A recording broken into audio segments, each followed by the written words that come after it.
Now, let me just introduce our guest for the morning. I have Kofi Tonto, who is a regular on the show and helps us to do many discussions. And so, Kofi Tonto, good morning to you, and thank you for joining us. Yeah, very good morning. I haven't been here in about 2 months or so.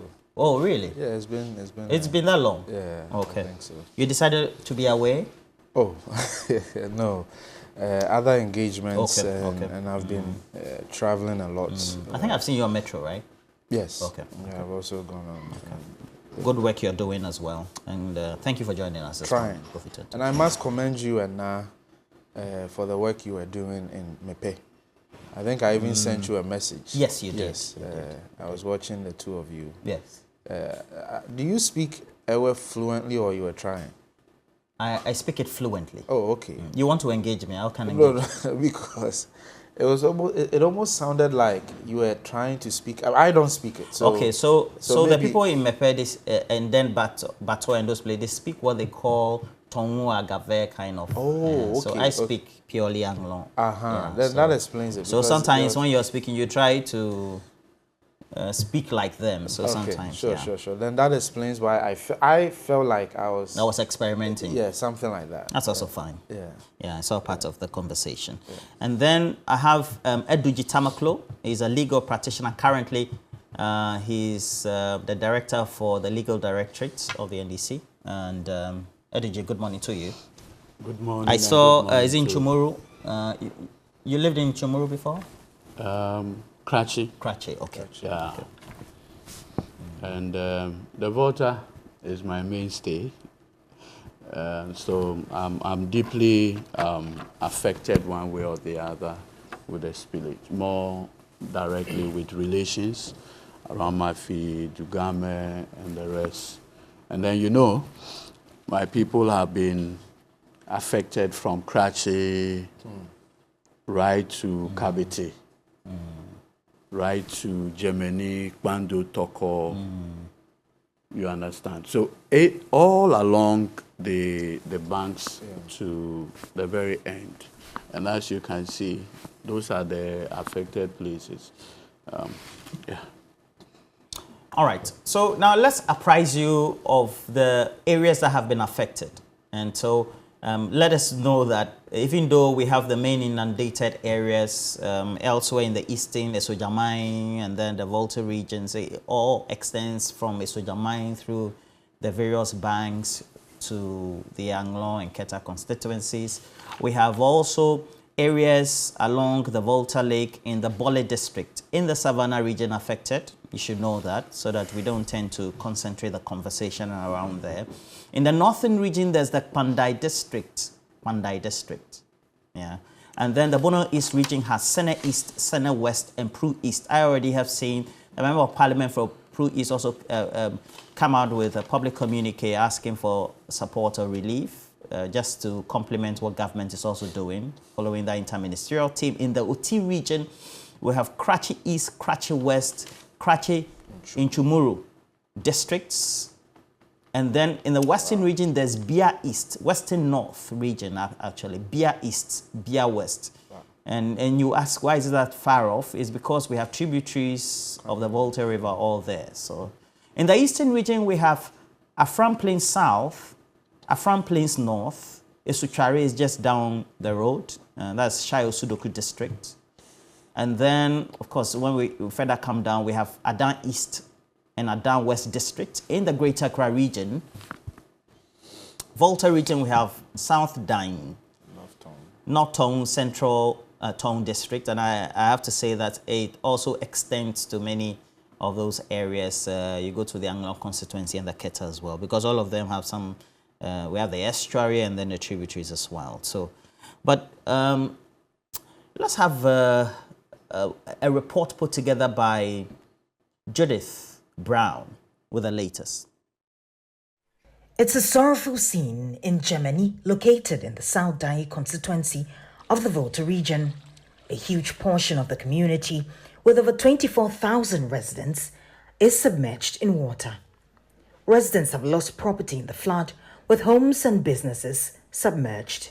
This is just one amongst many shops that have been submerged in water here in the Germany community. Now, many have lost their livelihoods, their businesses. This is their only means of survival. This woman is amongst them, and she has lost all her goods in the flood, and so she's unable to take care of her family, including 4 children. Florence is a mother of 4 whose husband is deceased. She tried to open up a business to fend for her family without much support. But now, the same business she fought to maintain is destroyed. These are among the few things that Florence was able to save from her shop. And if this, according to her, is few, then imagine the amount of goods lost in the floods. Even this place, according to her, was given to her by one of her friends to store the rest of her goods in the meantime.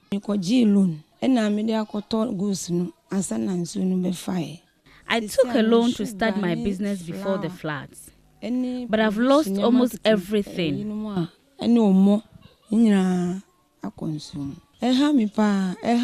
She's now jobless and has no means of survival.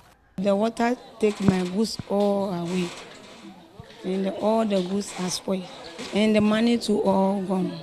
I lose a lot of money. I'm not doing any work. I just pack the goods, the small one I took at the house. I don't get any place to start. I have children, 4 children, so it's difficult for me to look after them. Indeed, many in this community are suffering the same ordeal, if not worse. Sadly, no one has come to their aid since the floods began. No one has come yet. I may say NADMO came here, directors came here twice from the district without any help. So we didn't have any help from them. In actual fact, all attention has been sent to North Tongu and South Tongu. The community is in need of urgent help. Judith Brown, TV3 News, Germany, Volta region. And since the number of incidents have happened, Nashako captured the military taking away their boats. Concerns were raised in that report by the Member of Parliament for North Tongue, Samuel Okudje to Ablakwa. Subsequently, also the military came with a release, and we'll play that full content for you, and then we'll also read the Defense Ministry's or the Ghana Armed Forces official release in reaction, if it's possible for us to get that content. All right.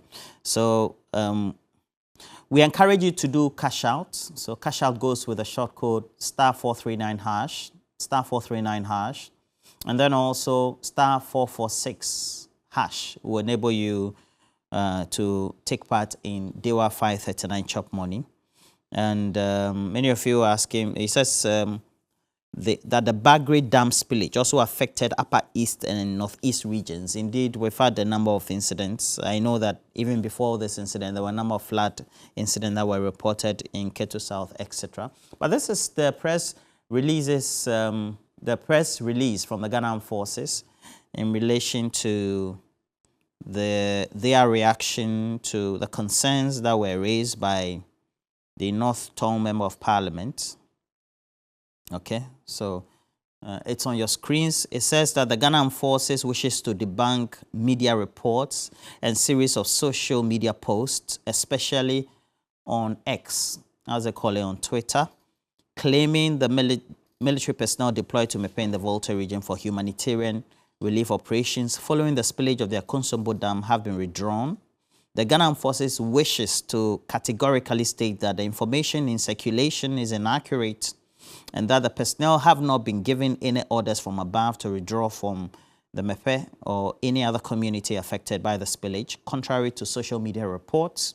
It continues that it must be emphasized that the humanitarian relief operations that they call Operation Boafo, being conducted by the Ghana Navy's Riverine Command and the 48th Engineer Regiment of the Ghana Army, is being executed in phases.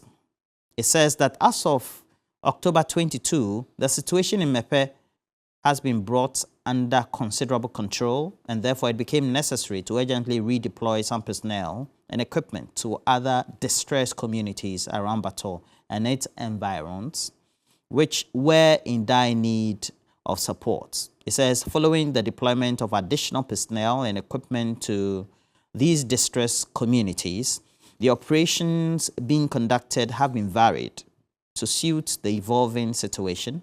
It must be placed on record that for the purpose of this operation, the Ghana Armed Forces has established an emergency operations center, which is coordinating all of its activities in a harmonized manner in conjunction with NADMO. And the Ghana Armed Forces wishes to assure the public that as recently as reported in the media of the thousands of persons rescued and marked efforts being made to support victims, it will not relent in its quest to ensure that they are supported. So, it also mentioned that it has to rescue some 12,000 persons so far. Indeed, we've been to many of the camps. The Ghana Armed Forces has pitched tents there as well. They're helping in transportation of relief items. So the communities use canoes to do the transportation, and because of how strong the boats of the Ghana Navy is and the rescue mission of the Ghana Armed Forces, they tend to do the relief supplies, because, you know, the canoes cannot have the same strength. Sometimes you have to transport mattresses, you have to transport medical equipment, and then other essentials, etc. And then you need the Ghana Army. And so, all right. Kofi, so far, what's ringing in the corridors of power? We know that the Interior Ministerial Committee is working very hard, led by the Chief of Staff. What's the latest so far? Okay, a very good morning to you. Let me quickly provide some updates on that. They've met, as you've rightfully said, and the idea is to focus on a three-pronged strategy. The first is to ensure relief, adequate relief and supplies to the people. We have about 20 relief centers. The second strategy is to assist the persons who have been affected and have moved away from their homes to go back to their homes. And then thirdly is to help the people affected to get back to their livelihoods. So this is the three-pronged strategy that the government is implementing. Tomorrow, the committee will be doing a press conference to provide all the necessary details. So I wouldn't want to take yes, exactly. But at least for the general public, these are the three focus areas for the committee: to provide relief, to bring them back to their homes, and to help them get their economic livelihoods back. On the whole issue, I first of all would like to commend TV3 and other institutions who have made tremendous effort in contributing to the relief support and then really helping people. If you look at what the Ghana Armed Forces is doing, Ghana Health Service, NADMO, VRA itself, and all the other institutions, I think it's commendable. And we have to definitely say thank you to everyone who is working hard to make sure we bring relief to people. But I also must commend TV3 especially for the focus on other areas or other affected areas. You know, when this whole thing started, the impression was as though it was one region. But from your exercise and other activities you've been doing, you've been able to shine light on other affected areas. For example, I knew as of last week that Savannah region was affected because I was in the area. I also knew that part of Pro East and Sene were also affected. And then today I'm also finding out about some of the additional areas that you've even mentioned as well. I think it helps us put the whole issue in proper perspective to realize that the impact is dire and it's not just in one space. What it also means is that it affects us in various, aside from our safety and security, even our food basket. You know, this goes to show that it affects us because all the areas, some of the areas you've mentioned are prime areas where we get our food and resources from. So it goes to show the degree of the impact. It doesn't matter if you are in the affected area. You may be affected one way or the other because of the interconnections and the interdependencies. So it is something that we all have to really work together to ensure that we can help people get back their lives, help restore the economic livelihoods of people, and then most importantly, give them the necessary relief that they need. With that said, I must also say that I'm a bit disappointed in someone like Honorable Okudzeto Ablakwa, for example. You see, Roland, when these issues come up, it is important that we all act within the laws, we all act appropriately, manage our emotions, etc. I know he's an MP of one of the major affected areas, but nevertheless, you have to manage your emotions, because if you look at the interview and what the Honorable sought to put out and what we've later come to find out, completely at variance. See, when I was listening to him, the impression being created is as though the tragedy is a man-made tragedy. You know, I've heard people from other quarters calling it man-made flooding. But let's put it, and you said it this morning, again, I must commend you. You said this is not through anyone's fault. You said it this morning. Yeah, and because if it's not done, it affects the integrity of the dam. Exactly. So I think we have to be very careful not to politicize this whole issue, not to clandestinely politicize it by using certain phrases like man-made. What is man-made about this issue, Roland? This is a natural phenomenon that VRA and government had to mitigate. It cannot be man-made.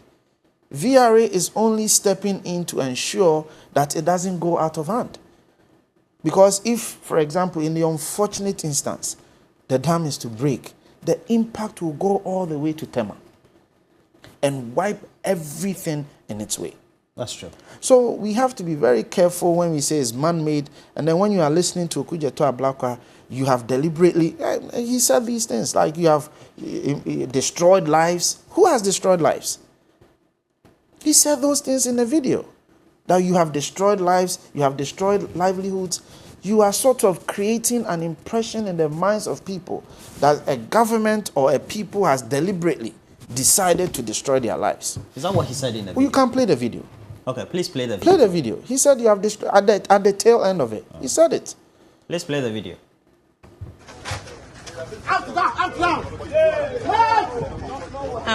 Honorable, good afternoon. I've just noticed the military packing away their canoes. What's happening? I just heard the news that there's order from above that the military should unpack and should leave the scene. As you can see from the situation, the water levels have not receded. They have been helping us to catch relief items across this man-made rift. More than 1,500 people at the St. Kizito camp. So how are we going to be taking care of them? How are we going to be sending them their medicines, their relief items, when the military, who have been here and have been very, very helpful, very, very cooperative? I mean, who is doing this? There's some rumor that they are struggling to pay for the accommodation in the hotel they are using. But the question is, this is a humanitarian crisis for which government says that it has devoted so much money. Only yesterday, the VRA announced that they have put aside 20 million cedis to respond to this crisis. So where is the money? I mean, 20 million cedis dedicated for this response, and we can't pay hotel bills if what some sources are telling us is the case. But even if it is not about hotel bills, it just means that officialdom, the government is not treating this disaster with the seriousness it deserves. You have already destroyed so many livelihoods. You have destroyed so many properties. You have plunged us into total chaos. As we speak, we are currently without homes, without jobs. More than 12,000 people have been displaced. They are cramped in classrooms. No sanitary facilities. And the little respite you can give us, the little support, you see government withdrawing. And Kofi, let me just crave you on Dodge. I have Okujeto himself on the line, Mr. Blakwa. Good morning to you, Samuel Okujeto Blakwa. Good morning, Roland. The refrain, I posted this myself because I've been to the ground and I thought the military had no business withdrawing from that very enclave because it's as serious as it is, based on my own on-ground observation. And whatever excuse they have, I think that will be untenable. But at the end of the day, you're also being blamed not to have or to be conjecturing facts, because the military has a formal statement that came several hours after you had raised the alarm that they were rather just redeploying. What do you have to say to that? Well, good morning to you, Roland. Good morning to your team, to your panel, and good morning to all viewers of TV3. My brother, this is a period in our national history that requires integrity, that requires truth, that requires compassion, and that requires justice. These must be the principles that should guide us as we respond to this VRA-induced flooding, which has destroyed so many lives, destroyed livelihoods, damaged properties, and made people become paupers overnight, become homeless overnight. I am glad that on the matter of the military order to withdraw, I was on the spot, and I was not there alone. I was there with your colleagues. Your colleague Nash Oko had come to do a donation because when you guys came there last week, she fell in love with some babies in the camp at Mepe and Kizito. And she mobilized her friends, Lydia Forsen and co, to come visit them and do a donation. So we had crossed with the items with military assistance using their boat into the camp to go do the distribution and to interact with the displaced victims in the camp. When we were done, about some 3 or 4 hours, we met one soldier, only one soldier, at where we had to cross back to where the car had been parked for me to see off the team. This single soldier said, I am afraid our boat is no longer available for you. You have to make other arrangements. There is order from above that we have to leave immediately. That is what the soldier told us. You can talk to your colleague Nash Oko. You can talk to Lydia Forsen and the many others who were there. The soldier told. So the soldier actually helped us to mobilize these canoes that are operated by young men who are trying to also help out. So that is what we used. By the time we got to the other side of the flood waters, we saw the military busy packing. They had dismantled their outboard motors and they were carrying the boats. They have 2 wide boats they were carrying. Fortunately, we arrived right on time to capture the video of them carrying the boats. So I asked to speak to the commander, the leader of the detachment, and he told me that, yes, what I heard from his colleague on the other side is the case. They are leaving, and so they want to bid us farewell. I said, how can you be bidding us farewell? You've seen the water levels. They are not receding. They are as high as they have always been. And the advantage with the white boat is that it helps us to catch the relief items. We have more than 1,500 displaced people on the other side of the waters. Okay, so Mr. Blakwa. Yeah. So what do you make of the military's then counter-release then? That's sort to explain the position based on your witness. and interrogation or interaction with individual officers who were leaving the place? You see, let me state that I hold the entire Ghana Armed Forces in high esteem. I have enormous respect for them. That's the armed forces. I believe that there are many people there who are people of integrity, who speak the truth. Like the people who told us on the ground that they have been ordered to withdraw. They were speaking the truth. But whoever wrote that statement clearly is peddling falsehood. And that person, I'm not talking about the entire organization, but that person and his collaborators who put out that statement should bow their heads in shame. They should feel this morning so embarrassed that they have been put up to such blatant falsehood. Look, they should not compel me to put out a lot more, which will embarrass the military and embarrass the government. Because we did more investigation. We called their commanders in Accra. They know that. The military knows that. So they shouldn't push me. All right. They shouldn't push me. Okay, they shouldn't push me to talk about the other reasons that went into the issuing the order that the detachment should withdraw, which includes the lack of financial support to the team, lack of payment for accommodation. I mean, those in the high command have spoken to us. Those on the ground have spoken to us. I know how to do my checks. And we all have our sources. We all have our contacts. So they should stop peddling look, we are pained. We are anguished. We are distressed. We are traumatized. The last thing we need are lies, blatant fabrications and concoctions from some misguided elements within various organizations. We don't need that at this time. All right. Mr. Okudzeto-Ablakwa, thank you very much for this update. But how do we come to a truce towards this? Because the military is at one hand saying this. Anybody needs to bow his head down in shame. Mr. Okudzeto-Ablakwa. He's being irresponsible. See, Okudzeto is a member of parliament and the MP for the area. If you play the tape again, he said, I have heard rumors. That's what he said in the video. I have heard rumors. You are an MP. You hear rumors and you put it out.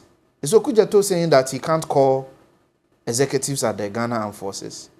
He can't speak to other people. In any case, your argument is that you met a military officer and he said orders from above. The military works with order. Is that not so? So if the military says order from above, what above are you referring to? Is it not their hierarchy? And that it is their job in the military and the police. Once your leadership tells you to do something, you do it. And the leadership is saying that we are redeploying to a different area. Of course, he will tell you order from above because the order is from the leadership of the military. So what is this order from above as if someone at Jubilee House has called somebody? And then you say that they don't have a place to stay and hotel accommodation, etc. And you base it on rumor. You said, I have heard rumors in your own video. A member of parliament putting things out, such sensitive information out on the basis of rumor. And then you also heard him. He said it this morning. VRA-induced flooding. VRA-induced flooding. What are you trying to create in the minds of the people? That VRA deliberately flooded Mepe and North Tongue and other areas just to destroy lives, as he said? Look, we have every right to be pained, to be emotional about the issues because lives have been affected. But to the extent of saying that VRA-induced flooding, really? How many years have we been in this country? If VRA deliberately wants to flood Mepe, is it only this year that they want to flood Mepe? What about the other areas that you even showed on TV this morning? Was it deliberately done? So if anybody needs to bow his head down in shame, it's Okudzeto-Ablakwa. You have every right to have concerns. You have every right to say that, no, we still need help. That's fine. That is your assessment. And those in charge are saying that per our assessment, they didn't say everything is fine.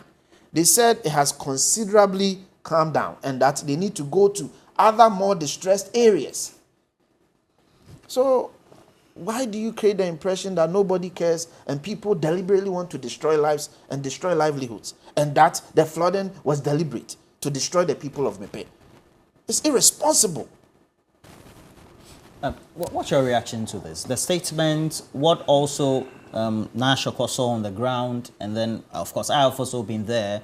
The waters are not receding. The spillage is still being undertaken intermittently by the Volta River Authority. The Ghana Armed Force also comes with a release and says, and we all know how we speak to sources within organizations, etc. Okujeto or Blackwater has spoken to that. Before I start, may I say that the OT regional communication setup of my party is also drawing the attention of the entire nation to the 5 affected districts within the OT region, starting from Karachi East, Karachi West, Karachi Chumuru, and Kwantan North and South, Biakuye, among others. And all these places have been equally affected by the floods. We will pray that the relief items be evenly distributed. If you look at the places around Pru East and Pru West, equally the same conversation. Whilst we look at the lower basin of the Volta as well. The Honorable Samuel Okujeto Ablakwa has been more responsible than the entire government put together. The Honorable Samuel Okujeto Ablakwa has demonstrated what it requires to be a leader. As we speak, when VRA decided belatedly to start the spillage from the 15th day of September 2023, Akufo-Addo traveled outside. He traveled outside the country.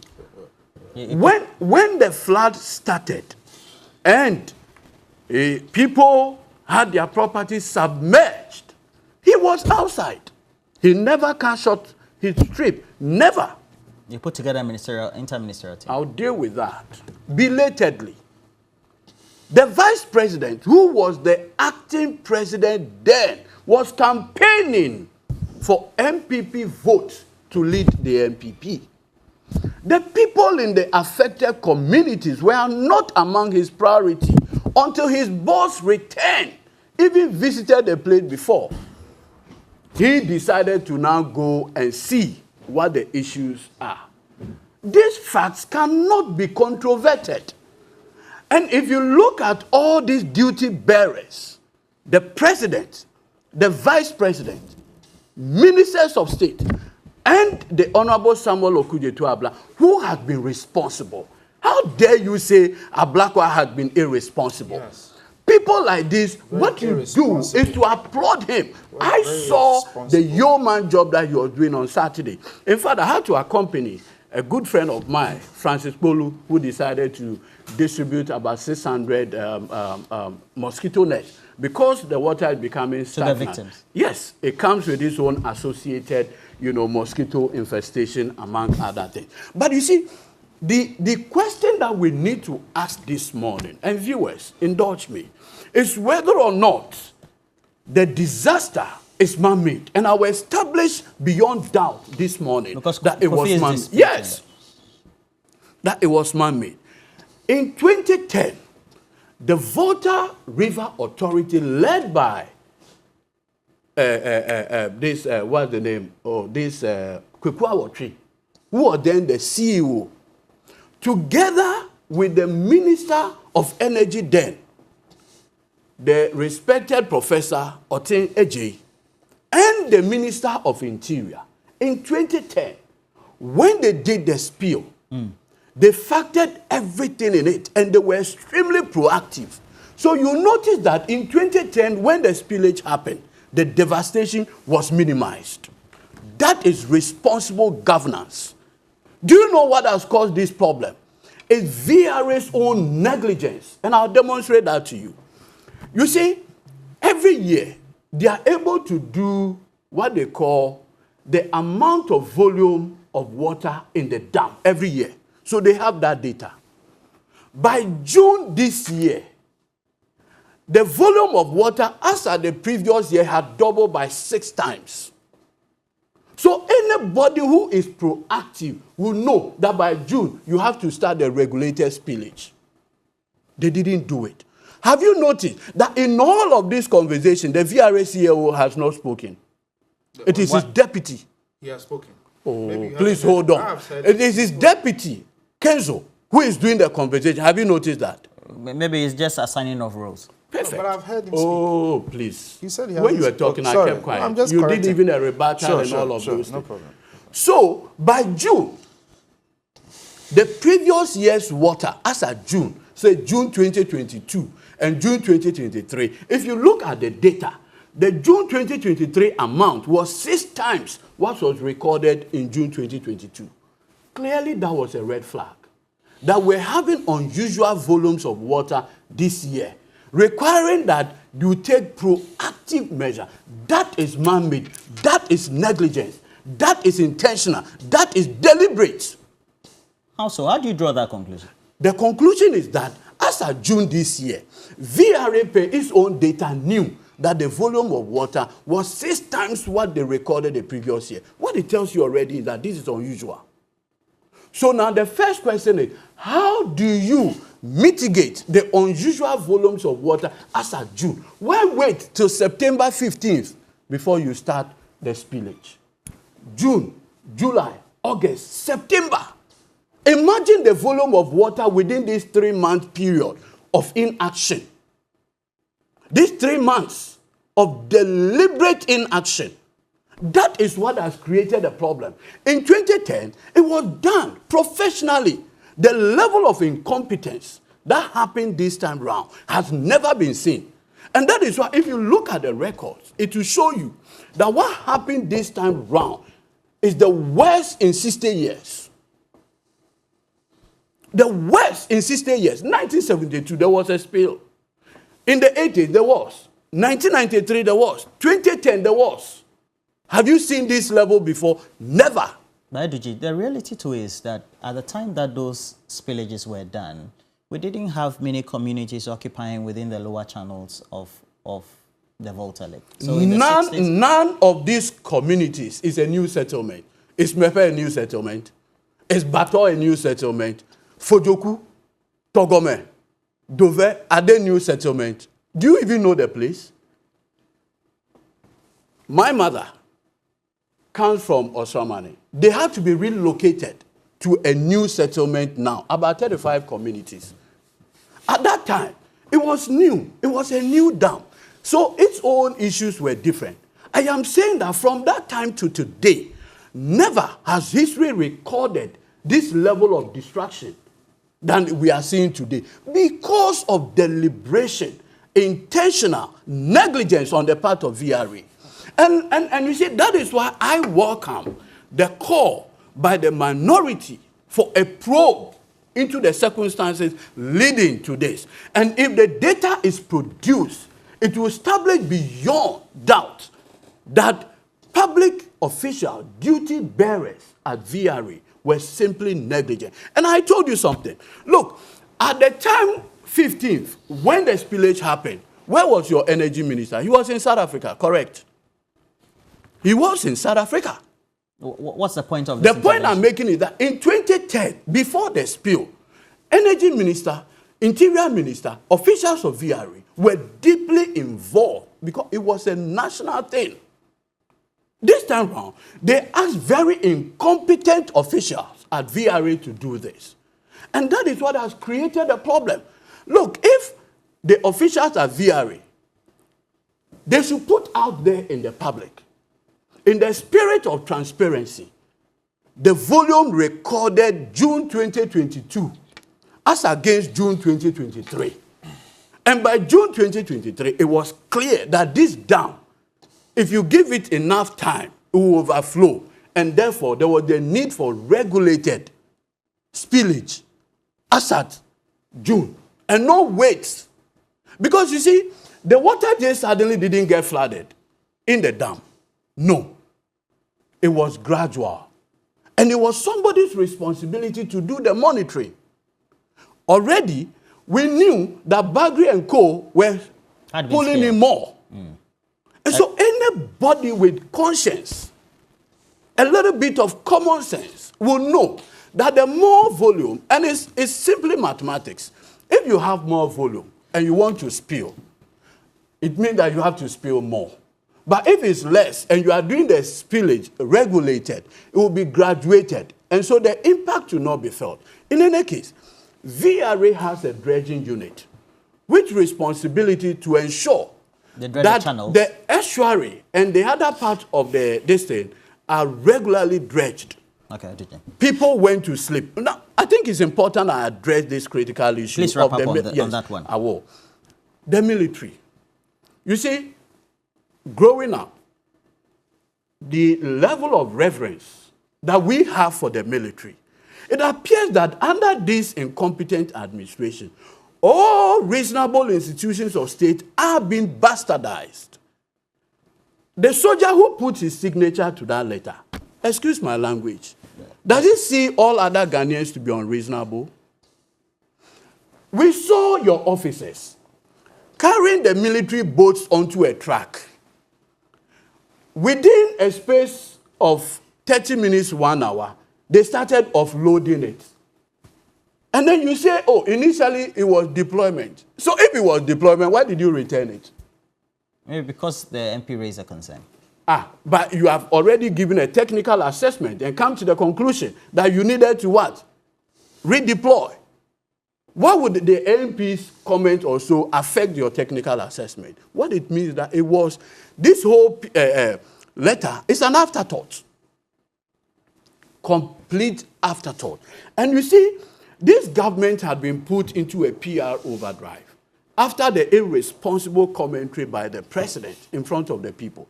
Look, my brother Kofi, I will encourage you to take a tour to the affected areas. And when you do that tour, and if you are told that a president can go and stand there and make the kind of irresponsible commentary that he has to do, you revise your notes. And you see, what is even painful in all of this is that consistently, reasonable people, reasonable citizens have urged the president that, Mr. President, this disaster has affected about 5 regions out of 16. 5 out of 16 regions have been affected by this disaster. So, Mr. President, consistent with the powers you have as president, declare a state of emergency. The president is complete. In fact, he doesn't see what is happening there is to be an emergency situation. And you see, the reason why when you declare the place, you declare a state of emergency is that you put government, international organizations, everything, their attention on the place. Akufo-Addo, if you declare a state of emergency, it will not affect your salary, Mr. President. And the most bizarre is that you have elders serving as Council of State members watching the president. What do you mean by that? Because the military is a technical organization. You see, there are people. It's a specialized organization. Absolutely. That is why I'm saying that so, if consistent with the statement the military is giving, if the reason for the initial the decision to take the boats was one based on technical assessment, then the words of the MP should not supersede that technical assessment. But you see, even what is even more bizarre is the body language of the president towards the crisis. Look, Mepe alone, over 16,000 people displaced. If you put the other communities in excess of 26,000. Okay, Edwige. That's okay. When was the last time? Hold on. When was the last time that we've had a national disaster where 26,000 people were displaced? That tells you the magnitude of the problem. And if, Mr. President, you require another definition of emergency in order to declare, then it's consistent with the view that you have checked out as the president of this republic. Well, you don't care how do you say that when we have an interministerial committee? We'll put the interministerial committee composition on the screens for you because because you were asking me a question. It wasn't a question. I'm just teasing out a statement from the Ghana Armed Forces before. Now it says that that the information in circulation is inaccurate and that the personnel have not been given any orders from about to withdraw. Rather, they were being redeployed to other areas. So how do you come to that conclusion will baffle many, even though, of course, there are others who are on the other side of the fence as well. And Kofi, if we have to put this into perspective, how do we make sure we decouple the politics out of the humanitarian situation? Exactly. I mean, we have to speak dispassionately on this. And that's where my worry is, the politics of it. And you see, they are doing the politics in a very clandestine manner. You know, it's almost like we care for you, but we are doing politics. That's how they are doing it. You see the words Eduji used, intentional. The question is, deliberate. No, you actually said intentional also. I'm adding another word, deliberate. You said deliberate, intentional. Yes, I'm adding more. Yeah, okay. Deliberate, intentional to achieve what? If VRA intentionally floods Mepe, to achieve what? Can you answer that question? I'll give you a second. To achieve what? VRA, you want me to? Yeah, to achieve what? Oh, he said he wants me to. Let him land and then you can. You see, they have said what they think VRA wants to achieve, which is VRA wants to impoverish and destroy the lives of the people. Do you honestly, for a second of you think VRA will deliberately and intentionally flood Mepe and other parts of Ghana so they can destroy lives? Look, this is an irresponsible comment coming from you, and you should never behave like that. You can question how you went about it, perhaps it wasn't the best way, etc. You can do all of that. But to suggest that a government institution would deliberately plan to destroy the lives of people in Mepe, I mean, how? This is the height of irresponsible politicking. And this should never be allowed on public TV or anywhere. I am ashamed of you, Eduji. Completely ashamed of what you have done this morning. I mean, what are we getting? What do we really want out of politics? That you want to come to power? That you want to accuse a whole state institution that they have deliberately and intentionally flooded an area for what? What are we doing to ourselves as a people? What are we doing? Now you talk about 2010. Go and check the rainfall pattern of 2010 and compare it to 2022. Nowhere near the same pattern as we are experiencing now. Nowhere near. 2010, the actual spillage started in November in 2010. In November, this time it started in September 15th. Yeah, the middle of September. Yes, and it started gradually. It started with 20,000 CFS. Let me read to you how they did the spillage. September 15th, the elevation was 272 feet. And so they spilled 20,000 cubic feet per second. September 24, 50,000.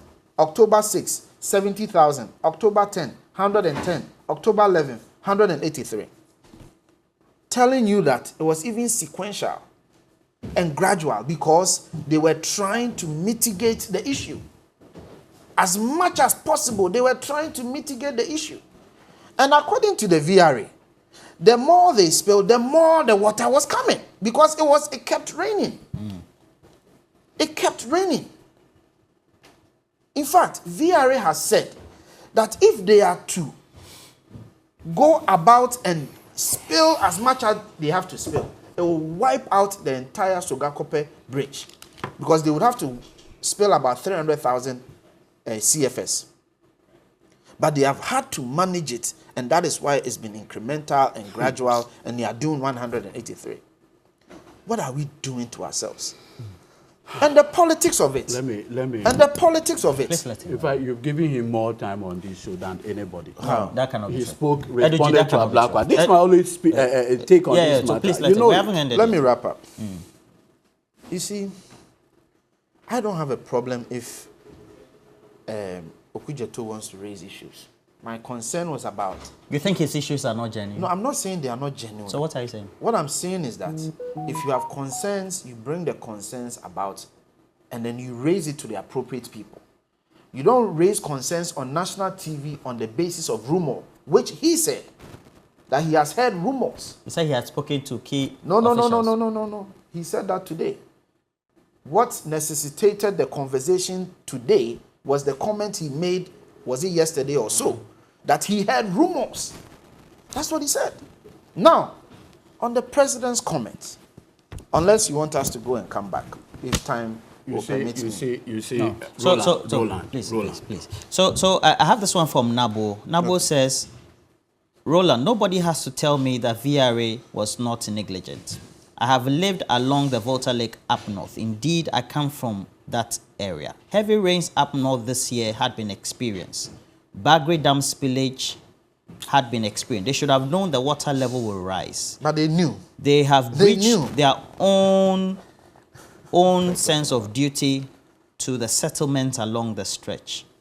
And I think an action in thoughts can suffice here. The VRA knew as far back as March, they expected that there could be a spillage. I'm told that even in January, the rains were above. Yes, so they've been having discussion. That's why they met with NADMO. That's why they did the simulation exercise, they did it etc. May, June. Yes, all of that. That's why as far as July, Ghana Health Service came in. All of that. So they knew, and they've been taking steps to avert the issue. So to sit here and say they knew. Yeah, they knew.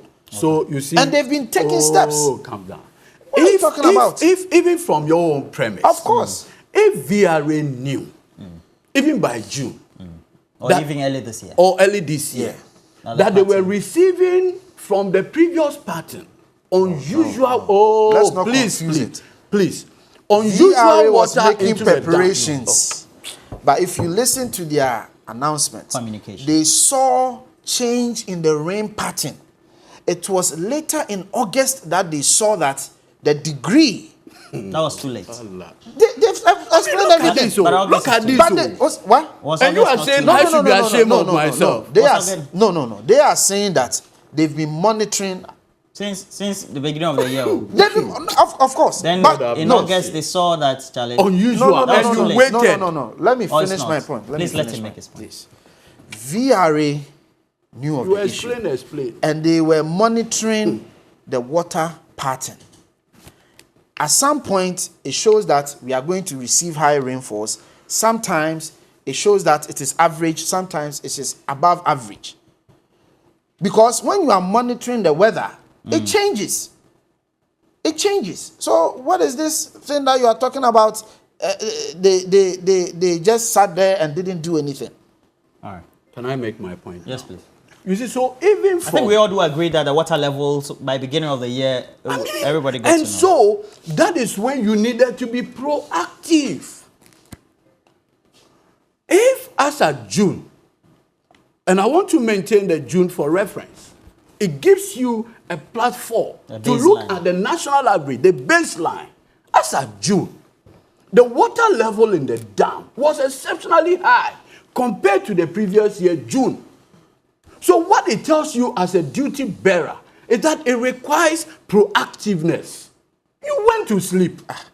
Someone who you went to sleep. And listen, June, July, August, September 15th, by which time the water had gotten to a point where there is no other option than to spill. And this time no longer graduated, but you have to do the huge volumes. To the point that they have done almost about 10 gates. When was the last time VRA went through that process?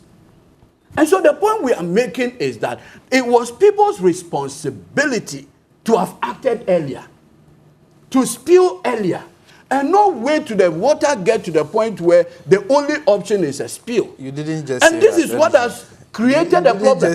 And I'm saying that it's intentional. Yes, it was intentional. If you had the benefit of starting something in June, you waited. Of benefit per whose data? Has he provided any data to you?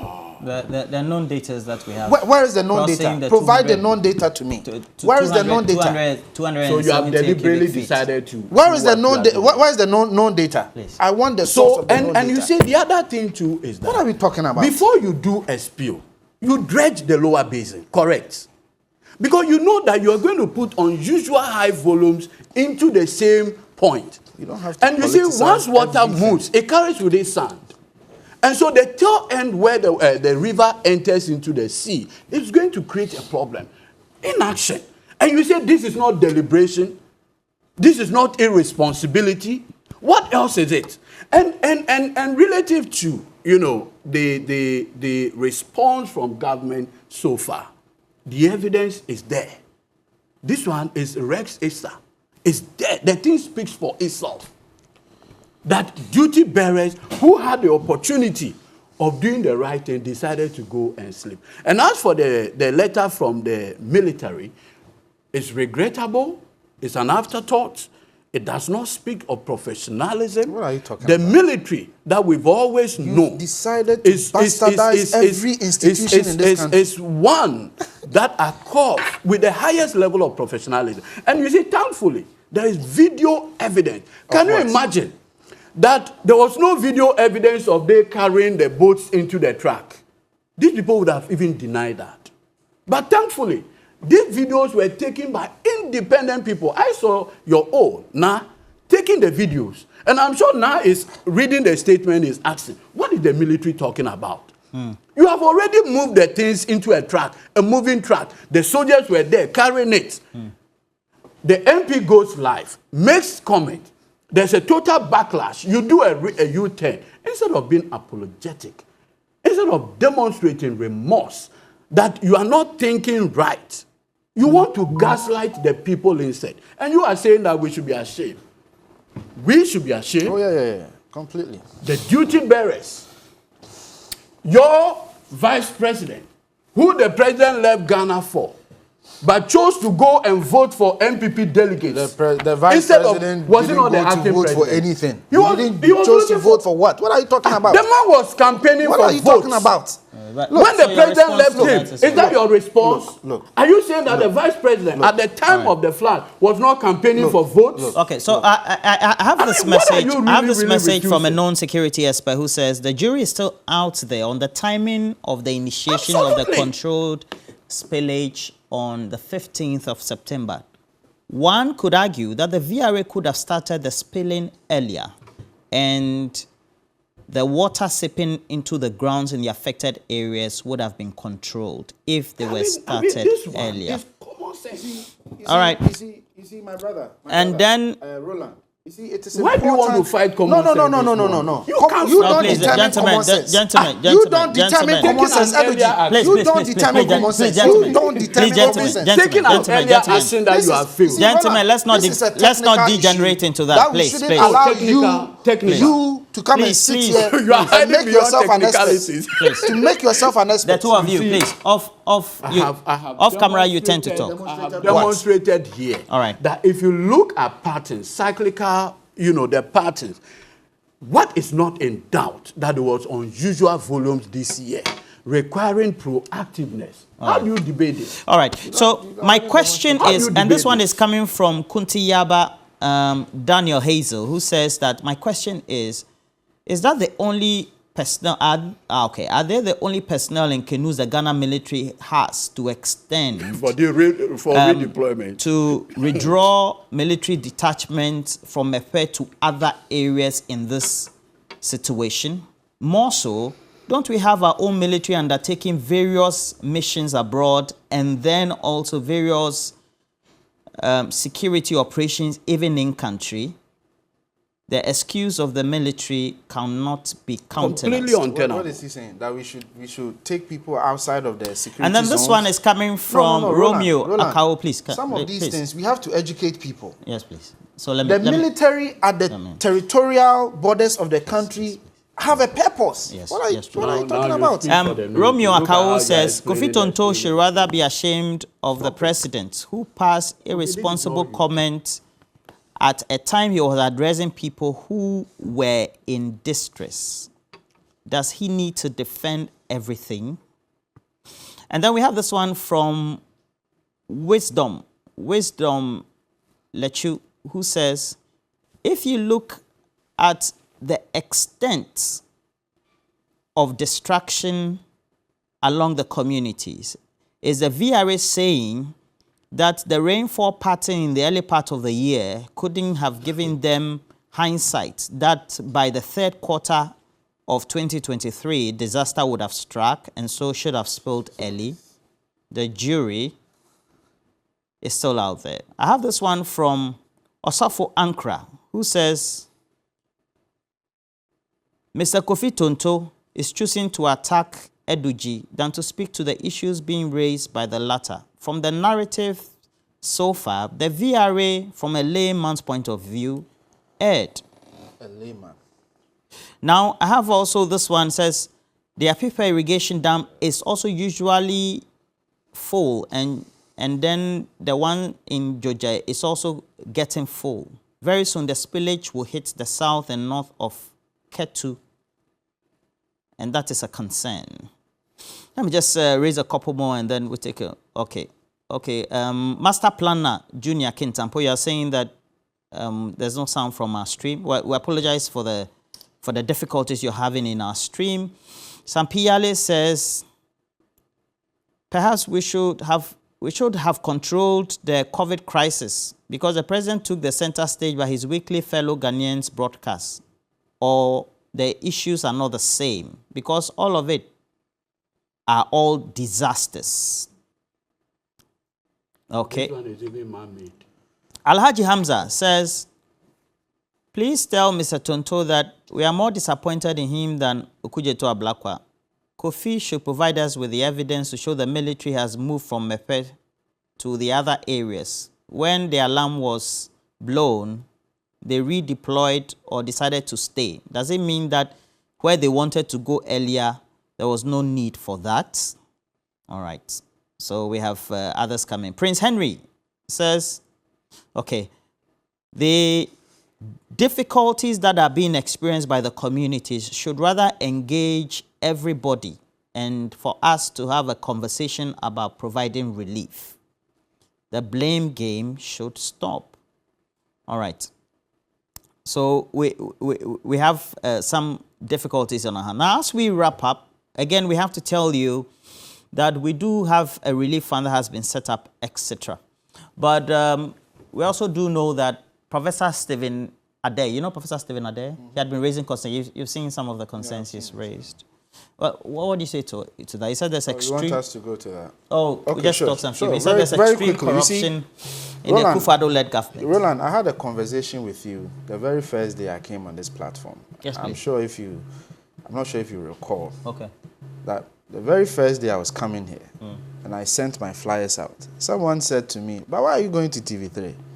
It's an NDC annex. Okay. I spoke to you about it. Yes, you did. But I still came because those were his words. Right. And I will never take somebody's words without necessarily having evidence. Are we to create a society where anybody, however their status in society, can just say, I heard, and then that's it? Professor Ade. Is he responsible? No, I wouldn't call him irresponsible. Okay. I'm actually going to say that he's a responsible member of society. And therefore, if you hear issues of corruption and you have evidence, what you do is to go to the Ghana police, you can go to Yoko, or you can go to the OSP and provide evidence. The law allows for it.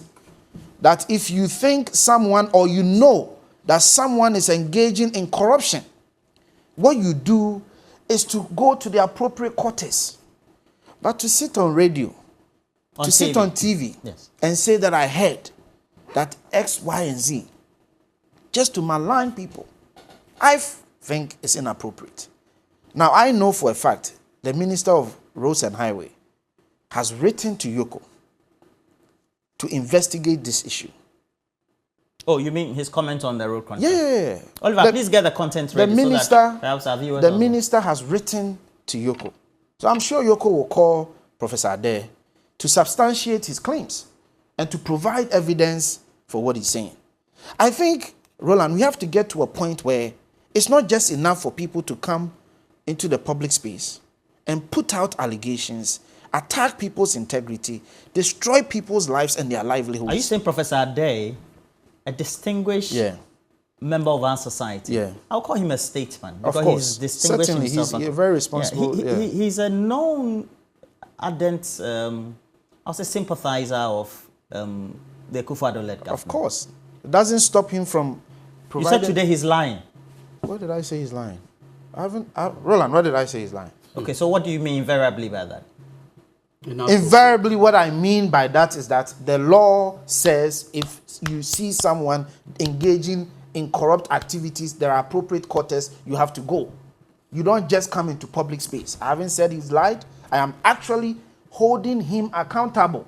That go to the appropriate quarters and provide the evidence so we can hold the corrupt people responsible. Because what Ghanaians want is to hold corrupt people responsible. Ghanaians don't want to just hear hearsays. That's not what Ghanaians want. Okay. Just stories. Ghanaians want evidence so we can jail people. We can hold people accountable. All right. So if he has evidence, he should go to the appropriate quarters. And I can say on authority that the minister has written to Yoko to investigate this matter. And I'm sure Yoko is going to call Professor Ade to provide evidence to substantiate what he said. I see. You see, in this life, I think all you need is more life to see how confused, inconsistent on principle these our friends in MPP are. How so? And why do you say that? Professor Frimpong Boate. No, Professor Stephen Ade. Sorry, two professors. Stephen Ade was Akufo-Addo's appointee as chair of the Ghana Revenue Authority Board, correct? Correct. He was on the advisory committee of the Ministry of Finance, correct? Correct. He was the chairman of the National Development Planning Committee between Stephen Ade and my brother Kofi. In terms of standing in NPP. I'm nowhere near him. Absolutely. Yeah, that is more why he has to provide evidence. He's allowing That's more why he can't just When you were talk. talking, he was on. That's why. And this man had come out to say that today, when contracts are awarded, people take kickbacks ahead. They actually, you know, I don't know how to even put it. They take the money now. And so whether you do the work or not, it doesn't, as somebody would say, concern them. And the person saying this is a leading light of the NPP. Okay. Consistent with his statement about looting. And he made the point, like the accounts will say, Nankawefo, the president himself is aware but doing nothing about it. And listen, the claim about looting is not coming from Stephen Ade alone.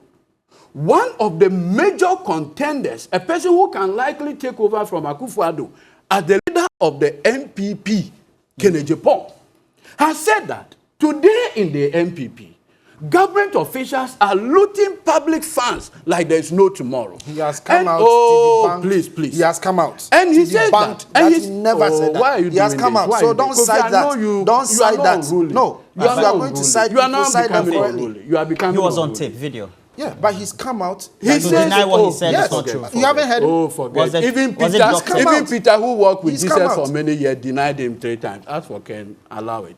The man says that. As for Ken, Oh. so you doubt his credibility. No. But you are quoting him. He says that your officials are stealing. They are looting like there's no tomorrow. And what is even sad in the conversation is that he said that they are taking the money outside. Keep the money here. What do you mean outside? You mean abroad? Yeah, Abroad. the same Ken said He Muhammad said, took money outside. The same Ken please. said that. Oh, the you have same been Ken. in power for 7 The years. same You know Ken that's said not that. true. So let's leave that. Okay, so it but could you be that see, he's also most not telling the important truth. thing is that Ken Ejipon what's the name? Atta Kennedy, Professor Frimpong Boateng. These are all leading lights of the MPP. Like Jerry Rollins. And they have made it clear, very consistent. Like Jerry Rollins said about Muhammad. Consistently, that we have a situation where public funds are being looted. And this is not like Akufo-Addo out of power. These are people telling him in his face that he's stealing. His appointees are stealing. And that he's leading a looting consortium. We should be worried. Yeah. And you see, looting consortium. Yeah, just like Rollins said about Muhammad. That Akufo-Addo is leading a looting consortium. And public funds have become private property. How in God's name did we get here? And you see, what is painful in all of this conversation is that this is coming from a president who said, I shall protect the public purse. Now the public purse is stolen. It's looted. He's not even keeping the money here to develop the country. He's taking it to develop another country. That is even more painful. So boy, a chronocrat, keep it in Ghana. At least build companies with it. Employ Ghanaian young people. You are taking it outside to employ other foreigners. How did we get interestingly? All right. How did we get you are here? citing And you see, what is even painful? Just 30 seconds. 30 seconds. My time is up. Do you remember when you see, we have a situation where where your time is how he's speaking. We need communal labor. What do you mean? To stop this looting. Communal labor. Communal labor. To stop this looting. Roland, and the pay is that it is the future of young people who are being looted away. Yeah. But you're a young person, you're not relatively old. Exactly the point I'm making. That it is our fight. Right.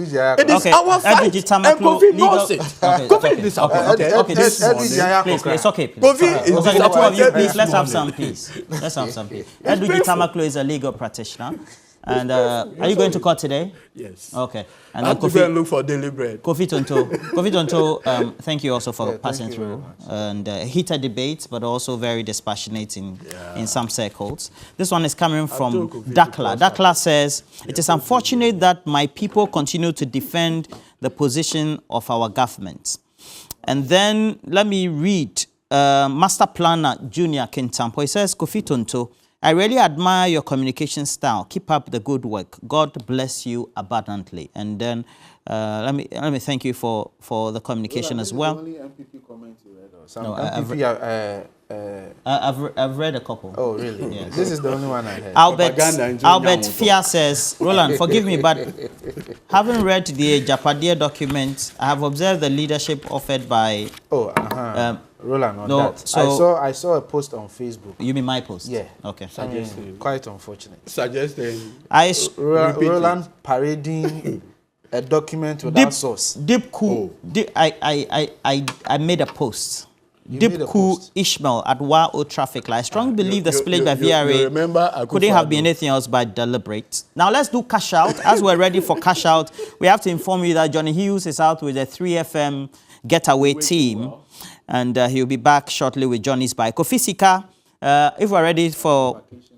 Is it not mind-boggling that Prophet Dai, Nyaho Tamaklu, Dr. Atta Kennedy and the rest are all complaining? And then let's cash out 3, 2, 1. We have a first draw and the first winner. Winning bountifully. Please, if you win, contribute to Media General and then 3 Foundation Fund. And the number is 055-9435. And counting, that's the first number.